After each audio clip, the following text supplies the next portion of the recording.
Alright guys, so this is the part second of our series on legal maxim. So अगर आपने इसका first part को अभी तक नहीं देखा है तो आप लोग सबसे पहले फर्स्ट पार्ट को जरूर देख लें, बिकॉज उसी पार्ट के अंदर हमने लीगल मैक्सिज्म से जितने भी बेसिक कॉन्सेप्ट्स हैं और आपका जो बेस है वो उसी वीडियो के साथ क्लियर होगा। ठीक, का लिंक मैंने डिस्क्रिप्शन बॉक्स के अंदर दे रखा। इसके बाद वीडियो को स्टार्ट करने से पहले अगर आप इस चैनल पर पहली बार आए हैं एंड आपने चैनल को अभी तक सब्सक्राइब नहीं किया है तो गाइस सबसे पहले आप लोग चैनल को सब्सक्राइब जरूर कर लें, जिससे कि आप हमारी आने वाली फ्यूचर की कोई भी वीडियो की अपडेट को मिस ना करें। अब हम स्टार्ट करते हैं हमारी फर्स्ट लीगल मैक्सिज्म के साथ। जो हमारी फर्स्ट लीगल मैक्सिज्म है वो है एक्टियो पर्सोनलिस मोरेचियो कम पर्सोना।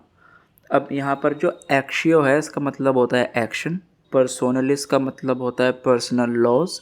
तो जैसा कि हमने फर्स्ट वीडियो के अंदर भी डिस्कस किया था कि जो लीगल मैक्सिज्म होती हैं इनके जो मीनिंग होता है वो कहीं ना कहीं इंग्लिश मीनिंग के साथ काफ़ी ज़्यादा मैच करता है। तो हम लोग जर्नली अपने कॉमन सेंस के थ्रू भी इनके जो मीनिंग है उनको फाइंड आउट करने की कोशिश करेंगे। ठीक, तो पर्सोनलस पर्सोनल लॉस काफ़ी मीनिंग मिलता जुलता हो गया ना इन दोनों का, तो ऐसे ही हम लोग खुद से ट्राई करेंगे इनके मीनिंग्स को आइडेंटिफाई करने का। अब ये जो टर्म है मोरेचियो, इसका मतलब होता है डेथ।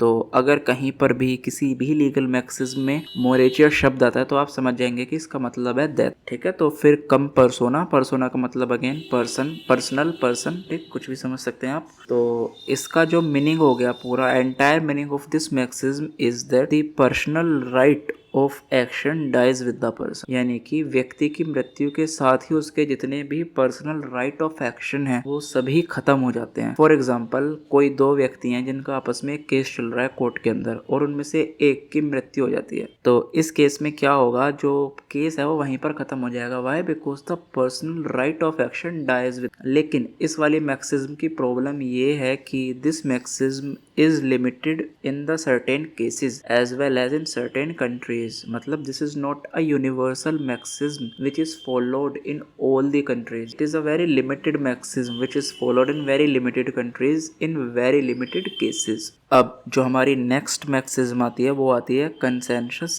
ad idem, या फिर इसको एक और नाम से भी जाना जाता है जो कि है essentio mentium। ठीक, लेकिन जो मोस्ट पॉपुलर है वो यही है कि कंसेंशियस एड आइडम। कंसेंशियस का क्या मतलब होता है? कंसेंट। ठीक है, तो इंग्लिश मीनिंग आप देखो कितना मैच कर रहा है। कंसेंसस का मतलब होता है कंसेंट। इसका जब हम एंटायर मीनिंग समझेंगे तो इसका मीनिंग हो जाएगा मीटिंग ऑफ माइंड्स, माइंड्स का मिलना। इसका मतलब ये हो गया कि अगर आपको और मेरे को एक कॉन्ट्रैक्ट का साइन करना है, ठीक है, कोई बिजनेस डील करनी है, तो हमारा सबसे पहले सोच मिलनी चाहिए, हमारी माइंड मिलनी चाहिए। ठीक है ना, जब ही तो हम कोई चीज़ को साइन करेंगे आगे फ्यूचर में। तो this is called as the meeting of minds, consensus ad idem. अब जो हमारी नेक्स्ट मैक्सिज्म है वो है रेस्पोंडेंट सुपीरियर। रेस्पोंडेंट का मतलब हो गया to respond, reply, and superior का मतलब हो गया यहाँ पर अपर अथॉरिटी, हायर अथॉरिटी। ठीक है, the top most authority, that is called as superior. तो the meaning of this maxims is let the principal be held responsible. ठीक है, तो इस मैक्सिज्म के थ्रू कोर्ट ये बोलता है कि let the principal be held responsible. Principal का मतलब हो गया द सुपीरियर अथॉरिटी, जो बेसिकली मेन अथॉरिटी है जिसके लिए कोई व्यक्ति काम कर रहा है। तो कोर्ट बोलता है कि जो सारे के सारे कॉन्सिक्वेंसेज होंगे वो क्यों ना जो टॉप मोस्ट अथॉरिटी है वो ही उठाए। ठीक, तो इस मैक्सिज्म के अकॉर्डिंग जो हायर अथॉरिटी है उसी को सारे कॉन्सिक्वेंसेस को फेस करना होता है। अब इसको आप एक एग्जांपल के थ्रू समझिए कि आपने अपने ड्राइवर को एयरपोर्ट भेज दिया किसी काम से। ठीक, अब वो जब वापस आ रहा है एयरपोर्ट से तो उससे एक एक्सीडेंट हो जाता है। तो गाड़ी तो आपकी है, जो ड्राइवर है वो आपकी ही ड्यूटी फॉलो कर रहा है। ठीक है, आपके इंस्ट्रक्शंस को फॉलो कर रहा है। तो अब जो रेस्पॉन्सिबल होगा, जो जितने भी लीगल कॉन्सिक्वेंसेज होंगे वो आप फेस करेंगे, ना कि आपका driver. Why? Because he is just a agent, the principal is you. So this maxim says that let the principal be held responsible. जो हमारी नेक्स्ट मैक्सिम आती है वो फर्स्ट वाली से मिलती जुलती है। ठीक है, तो काफ़ी मैच करता है। ये बोलती है क्वाई फेसिट एलियम फेसिट पर से। ठीक है, क्वाई फेसिट एलियम फेसिट पर से। अब इसका मीनिंग हो गया he who act through another act himself.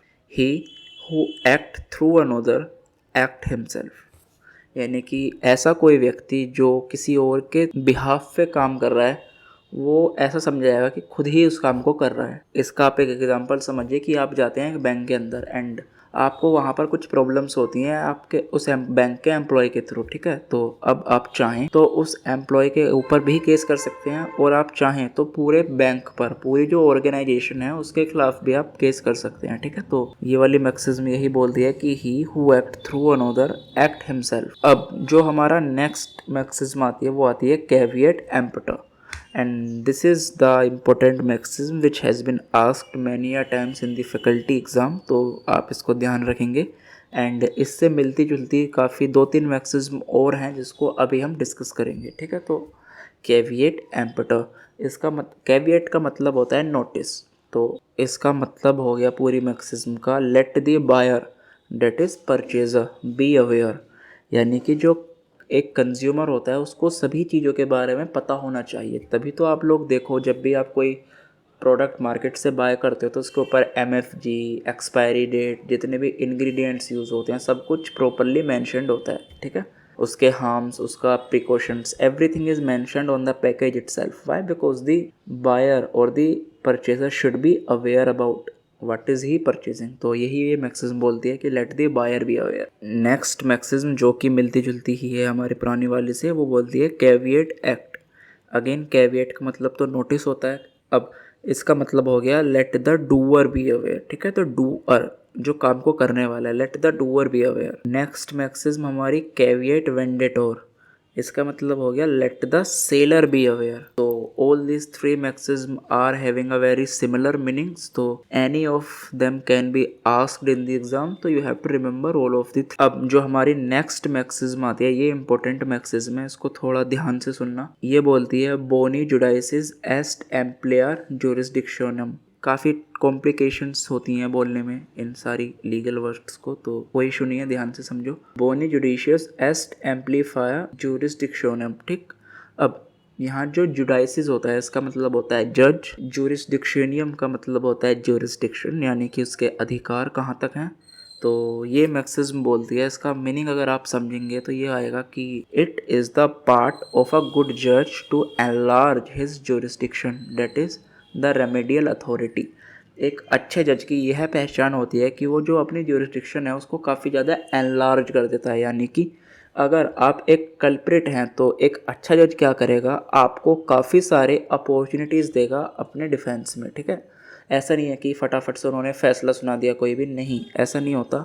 एक अच्छा जज हमेशा आपको अपने डिफेंस में बोलने के लिए काफ़ी अच्छी खासी अपॉर्चुनिटीज़ प्रोवाइड कराता है।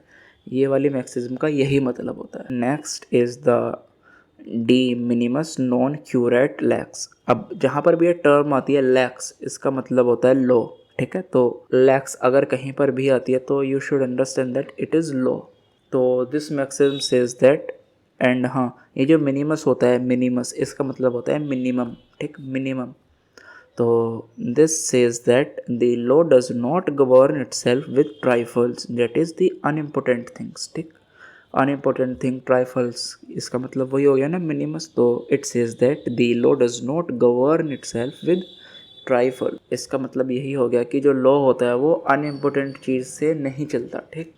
नेक्स्ट हमारी जो मैक्सिज्म है वो बोलती है कि डेलीगेट्स नॉन पोटेस्ट डेलीगेट, ठीक है। तो it means that which has been delegated can not delegate, ठीक है। तो इसका ये मतलब हो गया। उसके बाद डी फैक्टो, फैक्टो का मतलब होता है फैक्ट। उसके बाद डी ज्यूर, इसका मतलब ज्यूर का मतलब होता है लॉ, यानी कि बाय लॉ। डी मिनिमस, इसका मतलब होता है अबाउट मिनिमल थिंग्स। तो ये काफ़ी छोटी छोटी सी मैक्सिज्म हैं हमारी जिसके मीनिंग हमको पता होने चाहिए, ठीक। ऐसे ही नेक्स्ट आती है कॉर्पस डेलिकाइट। कॉर्पस डेलिकाइट इसका मतलब होता है the fact and the circumstances constituting a crime and concrete evidence of a crime such as corpse. Corpse का मतलब क्या होता है, डेड बॉडी। अब नेक्स्ट आती है हमारी causa proxima et non remota spectatur. अब ये जो स्पेक्टेटर आता है इसका मतलब होता है स्पेक्टेटर, ठीक। तो अब इसका मीनिंग समझते हैं। रिमोट का मतलब आपको पता ही है क्या होता है, remote which is disconnected from most of the things. अब इसका मतलब आता है the immediate and not the remote cause is to be considered, ठीक है। The immediate and not the remote causes to be considered. Next हमारी जो मैक्सिज्म है वो बोलती है कि एंटीलाइटम मोटम, एंटीलाइटम मोटम इसका मतलब होता है बिफोर द सूट ब्रोट, यानी कि केस को कोर्ट में रजिस्टर्ड कराने से पहले, ठीक है। तो before the suit is brought के बाद जो हमारी नेक्स्ट आती है वो आती है कोसा साइन क्यों नन, कोसा साइन क्यों नन which says that factors essential, it means that factor essential to the occurring of an event। अब जो हमारी दो नेक्स्ट मैक्सिज्म है ये काफ़ी ज़्यादा इंपॉर्टेंट हैं, these are extremely important maxims which has come many a times in the exam, ठीक है। तो ये हमारी टॉट से, लॉ ऑफ टॉट से जुड़ी हुई मैक्सिज्म है, इनको ध्यान से सुनना दोनों ही मैक्सिज्म को। पहली आती है हमारी डैमनम साइन इंजूरिया। डैमनम का मतलब होता है डैमेजेस, साइन का मतलब होता है विदाउट, एंड इंजूरिया का मतलब होता है इंजरी, ठीक है, कोई भी लीगल इंजरी। तो it means that damage without illegal act है, तो damage without illegal act. Next जो हमारी मैक्सिज्म आती है वो आती है इंजूरिया साइन डैमनम। अगेन इंजूरिया मीन्स इंजरी, साइन मीन्स विदाउट, एंड डैमनम means damages. So it means that legal injury without any actual damage. अब इसको अगर मैं आपको एक एग्जांपल के थ्रू बताऊं तो सपोज़ कीजिए आप अपने घर के लॉन के अंदर खड़े हुए हैं एंड कोई एक पर्सन आता है एंड आपके लॉन में आकर के खड़ा हो जाता है विदाउट योर परमिशन, ठीक। तो आकर के वो खड़ा हो गया, अब क्या हुआ, आपको लीगल इंजरी तो हुई, why because this is your right, this is your own private property and he is breaching that right, why because आपसे बगैर पूछे वो आके खड़ा हो गया आपके घर में, तो this is the legal injury. But क्या आपको कोई फिजिकल डैमेज हुआ, क्या उसने आपको कुछ भी नुकसान पहुंचाया, नहीं, तो this is not an actual damage but it is a legal injury. तो यही इस मैक्सिज्म का मतलब होता है कि legal injury without any actual damage. उसके बाद नेक्स्ट मैक्सिज्म आती है हमारी नोस्केचर आ सॉइस। अब नोस्केचर का मतलब होता है रिकॉग्नाइज, तो इसका मतलब होता है अलाइज या फिर फ्रेंड्स। तो इस मैक्सिज्म का जो मीनिंग हो गया वो हो गया कि meaning of a word can be ascertained bye its association, यानी कि जो भी एक शब्द है उसका जो आप मीनिंग निकालेंगे उसका जो मीनिंग होगा वो डिपेंड करेगा उसके बाकी के सेंटेंस के शब्दों पर, ठीक है ना। यानी कि किसी एक शब्द का मीनिंग जो होता है वो डिपेंड करता है उस सेंटेंस में यूज़ किए हुए बाकी सारे शब्द को। फॉर एग्जांपल आप समझो एक शब्द होता है सेल, CELL। अब सेल के काफ़ी सारे मीनिंग होते हैं डिफरेंट डिफरेंट कॉन्टेक्स्ट में। एक इसका मतलब प्रिजन भी हो सकता है सेल, एक इसका मतलब बैटरी वाले सेल भी हो सकता है, ठीक। तो it has lots of meaning, so it depends upon the context in which you are using a word. तो this is all about this maxims. उसके बाद आता है एजोस्डम जेनरिस। जेनरिस का मतलब होता है जर्नल नेचर, एक जर्नल पैटर्न। तो लेट्स से ABCDE इस तरीके से एक पैटर्न दिया हुआ है, तो आपको पता होगा कि जैसे ABCDE, तो अब आप खुद ही गैस कर लेंगे कि आगे क्या आएगा, F क्या आएगा। तो दिस इज द एसजुडियम जेनरिस। अब एक टर्म आती है हमारी, वो आती है फाइड। तो आप मैक्सिज्म देखें सबसे पहले, ये आती है हमारी ओबेरिमा फाइड एंड नेक्स्ट आती है हमारी बोनाफाइड, ठीक है। तो दो मैक्सिज्म हो गई, ओबेरिमा फाइड एंड बोनाफाइड। अब यहाँ पर जो फाइड शब्द है, फाइड इसका मतलब होता है फेथ, तो फर्स्ट वाला हो गया आपका ओबेरिमा फाइड एंड सेकंड हो गया बोनाफाइड। तो फाइड का मतलब हो गया आपका फेथ एंड बोना का मतलब होता है गुड, ठीक है। बोना का मतलब होता है गुड, तो इस पूरे मैक्सिज्म का मतलब हो गया गुड फेथ। ऐसे ही अब हम ऊपर वाली मैक्सिज्म को देखते हैं, ओबेरिमाफाइड, इसका मतलब होता है एट मोस्ट गुड फेथ, ठीक है, एट मोस्ट गुड फेथ। अब आपने एक शब्द सुना होगा मेलाफाइड। मेलाफाइड का मतलब, मेला का मतलब होता है बैड, फाइड का मतलब अगेन फेथ, यानी कि बैड फेथ, बैड इंटेंशंस, ठीक है। तो इंटेंशंस कह सकते हैं आप लोग कि इन द बैड इंटेंशंस, हम कहते हैं कि दिस लॉ इज मेलाफाइड, यानी कि ये काफ़ी ज़्यादा बैड इंटेंशंस को ध्यान में रख करके लो बनाए। तो this is all which you need to understand. उसके बाद ये वाली मैक्सिज्म हमने प्रीवियस वीडियो के अंदर भी डिस्कस करी थी एंड आई थॉट कि I should use this maxims in this video also. This is amicus curiae, ठीक। तो एमिकस क्यूरे का मतलब होता है friend of the court. For example court एक कोई भी बहुत ज़्यादा टेक्निकल इशू के साथ डील कर रहा है जिसमें कोर्ट के पास बहुत ज़्यादा एक्सपर्टीज़ नहीं है, कोर्ट बहुत ज़्यादा नहीं जानता उस चीज़ के बारे में, ठीक। तो अब कोर्ट क्या करेगा, एक ऐसे पर्सन को जो कि कोर्ट को लगता है कि एक न्यूट्रल व्यक्ति है उसको अपॉइंट कर लेगा कोर्ट के असिस्टेंस के लिए, ठीक है। तो he is known as the friend of the court. उस व्यक्ति का ना तो किसी पार्टी के साथ कोई संबंध है ना ही उस केस के साथ। He is out of the context man and the court suddenly picks out that man and involve in the case to help the court. So this is called as amicus curiae, friend of the court. Next is modus operandi. Modus का मतलब होता है mode, operandi का मतलब होता है operations, ठीक है। तो इसका मतलब हो गया mode of operation. Next is pacta sunt servanda.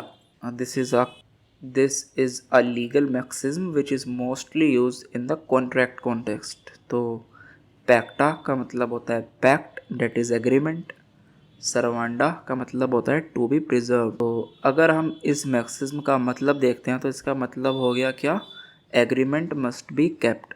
आपने जो भी कॉन्ट्रैक्ट साइन किया है, कोई भी एग्रीमेंट साइन किया है, आप उसको फॉलो करेंगे, आप उसे बीच में नहीं तोड़ेंगे। ऐसे ही हमने जो प्रीवियसली डिस्कस किया था कि बोनाफाइड एंड वो वाला, तो अब उसको एक और बार देखते हैं। ये मैक्सिज्म है हमारी एक्स एक्वा एट बोनो। बोनो का मतलब होता है गुड, एक्स का मतलब आप समझ सकते हैं फ्रॉम, एक्वा का मतलब हो गया फ्रॉम विच। तो the entire meaning of this is according to the right and good. ऐसे ही एक आता है प्रो बोनो। प्रो बोनो, बोनो का मतलब अगेन गुड, प्रो का मतलब आप समझ सकते हैं फॉर, यानी कि for the free service. For example आप एक लॉयर हैं एंड आपके पास कोई व्यक्ति आ जाता है जिसके पास आपको पे करने के लिए कुछ भी नहीं है एंड आप फ्री में उनका केस लड़ रहे हो, तो this is called as pro bono. You are giving the free service to the person. The next is lis pendens. Lis का मतलब होता है लिटिगेशन, पेंडेंस का मतलब होता है पेंडिंग। इसका मतलब हो गया केस इज पेंडिंग। फिर आता है डी फैक्ट। डी फैक्टो का मतलब होता है for the all practical purposes, यानी कि जो प्रैक्टिकल चीज़ें होती हैं उन सभी के लिए, ठीक। It is called as de facto. एक आता है डी ज्यूरी। इसका मतलब होता है practice that are legally recognised but they may और may not exist in the real world. यानी कि वो सारी जो बातें किताबों में लिखी हुई हैं लेकिन ये ज़रूरी नहीं कि वो असली दुनिया के अंदर यानी कि प्रैक्टिकल लाइफ के अंदर भी फॉलो ही करी जाए, ठीक है। तो this is called as de jure. The next is the littera legis, it means letter of law. The next is lex loci. Again I have told you lex means law and loci means local. तो this means that law of the place, यानी कि local law of the land. एक आता है ad valorem, it means according to the value and this is also a tax in the economics, ad valorem tax, जो कि आपको पता होना चाहिए। The next is actori incumbit onus probandi. Again onus का मतलब होता है बर्डन, प्रोबेंडी का मतलब हो गया यहाँ पर प्लेंटिफ। तो this says that the burden of proof is on the plaintiff, कि जो भी साबित करनी है बात वो प्लेंटिफ को साबित करनी है, उसी के ऊपर सारा बर्डन है कि वो कहाँ से एविडेंस कलेक्ट करेगा, कहाँ से क्या करेगा, हमें कुछ नहीं पता, वो साबित करेगा प्लेंटिफ। प्लेंटिफ कौन होता है, जो कि केस को फाइल करता है, ठीक। तो the entire burden of proof is on the plaintiff. The next is terra nullius. Terra का मतलब होता है टेरिटोरी, न्यूलिस का मतलब होता है नल। तो it means those territory, those land which are not recognised by any of the person, means land legally unoccupied, they have no ownership right. के बाद आता है res judicata, it means that the matter has been adjudicated by the competent court and therefore may not be pursued further by the same party. उसके बाद एक आता है sui generis, it means that of its own kind, unique nature. के बाद एक आता है सुप्रा, इसका मतलब होता है mentioned above, earlier. It means अगर आप मुझसे एक बात पूछेंगे कि भैया ये क्या होता है, आई विल से सुप्रा, कि ऊपर लिखा हुआ है, ऊपर जो लिख रहा है वो पढ़ लो जाके, it is called as supra, ठीक है, सिंपल। उसके बाद एक आता है inter alia, it means that among the other things. तो दिस इज़ डन। तो this is all about the legal maxims. तो इस वीडियो के अंदर अगर आप देखोगे तो हमने काफ़ी ज़्यादा डिफ़िकल्ट मैक्सिज्म को डिस्कस नहीं किया है। जो भी आपकी इंपॉर्टेंट या फिर डिफ़िकल्ट मैक्सिज्म है वो आपकी फर्स्ट पार्ट के अंदर हमने डिस्कस कर लिया था अच्छे से। तो मुझे लगा कि कुछ मैक्सिज्म बच गई हैं जो कि आपको पता होना चाहिए, तो I have made this video for you, but the most important video is the part first. तो अगर आपने part first नहीं देखा है then you should watch this video जिसका लिंक डिस्क्रिप्शन के अंदर दिया हुआ है, आप लोग वहाँ जाएं एंड वीडियो को ज़रूर देखें। एंड अगर आपको वीडियो पसंद आई है, चैनल पे हमारा जो काम है वो पसंद आ रहा है, then you can subscribe to the channel for more such video. End of course guys we need your support, तो आप लोग यार चैनल को सब्सक्राइब जरूर करो। We need your support, truly we need your support. तो आप लोग चैनल को सब्सक्राइब जरूर करें एंड अगर वीडियो पसंद आ रहा है तो लाइक करें, ठीक है। इसी के साथ मिलते हैं नेक्स्ट वीडियो में। जब तक के लिए आप पढ़ाई करते रहें एंड फिट रहें, अपनी सेहत का ध्यान रखें, अपने मेंटल पीस का भी ध्यान रखें। तो मिलते हैं नेक्स्ट वीडियो में, जब तक के लिए टाटा बाय बाय।